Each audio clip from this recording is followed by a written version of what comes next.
Alors cette fois-ci, c'est avec Buzit sur le salon de l'IoT. Alors Buzit, qu'est-ce que c'est? Alors, Buzit est un éditeur de logiciels. On propose des solutions Smart City, Smart Building et Enterprise 4.0.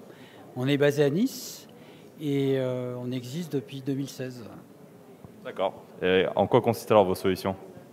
Alors, par exemple, on va permettre de gérer de l'énergie dans des usines industrielles. On va pouvoir créer des applications pour la Smart City, donc la gestion des parkings, gestion de l'environnement, surveiller de la population sur une place. Donc c'est vraiment créer des applications intelligentes en fait pour l'immeuble, pour les cités et pour les industries. D'accord. Donc aujourd'hui, vous n'avez pas de capteur ou quoi? C'est juste seulement des applications que vous concevez? Alors c'est une bonne question. Donc nous on fournit le logiciel qui va permettre de capter ces données, de les traiter, de les publier. Et bien entendu, on va travailler avec des fournisseurs de capteurs, donc tout l'écosystème IoT et également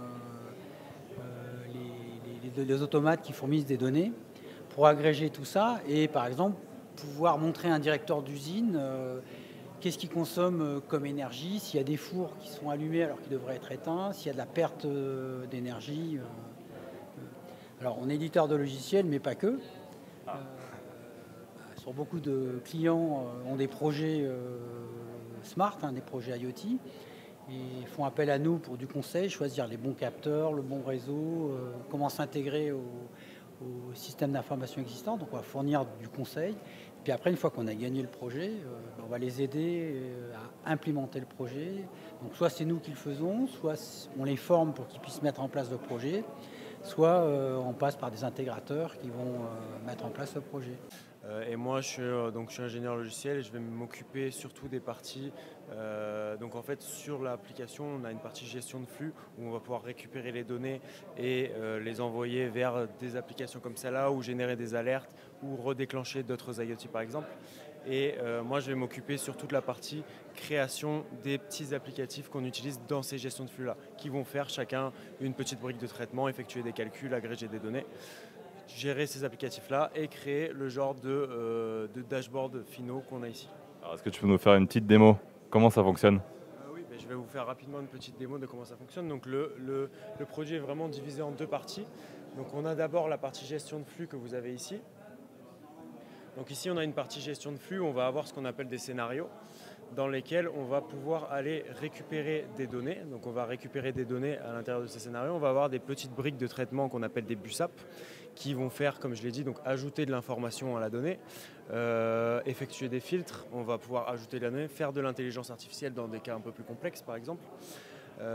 Ici, on va avoir une BUSAP qui correspond à un certain type de capteur qui va permettre de récupérer la donnée pour un certain type de capteur et de la décoder. Et une fois qu'on a effectué cette gestion de flux-là, on va pouvoir faire plusieurs choses. On va pouvoir par exemple déclencher des alertes si on dépasse des seuils, si je dépasse un seuil de température, d'humidité. On va pouvoir aller déclencher d'autres objets connectés.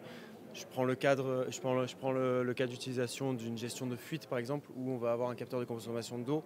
Si on a une consommation d'eau qui augmente beaucoup trop, on va aller fermer une vanne à distance par exemple.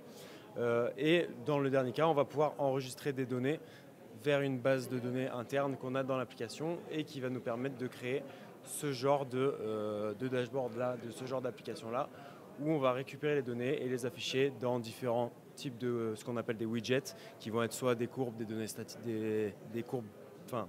des widgets purement statistiques, des cartes, ça peut être des webcams, ça peut être des applications mobiles dans lesquelles on va montrer des appareils photo, etc. Et tout est personnalisable pour le client? Donc tout peut être créé directement à la main. Donc on a des systèmes de drag and drop ici, que ce soit pour les BUSAP où on va ajouter les BUSAP directement à notre scénario, ou ici c'est pareil, c'est du drag and drop. On va créer les widgets, on va sélectionner. Voilà, je veux une jauge, je veux une courbe, je l'ajoute et je personnalise les valeurs que je vais aller chercher. Très bien, tout est plus clair. Merci beaucoup. Pas de souci, et merci à vous en tout cas.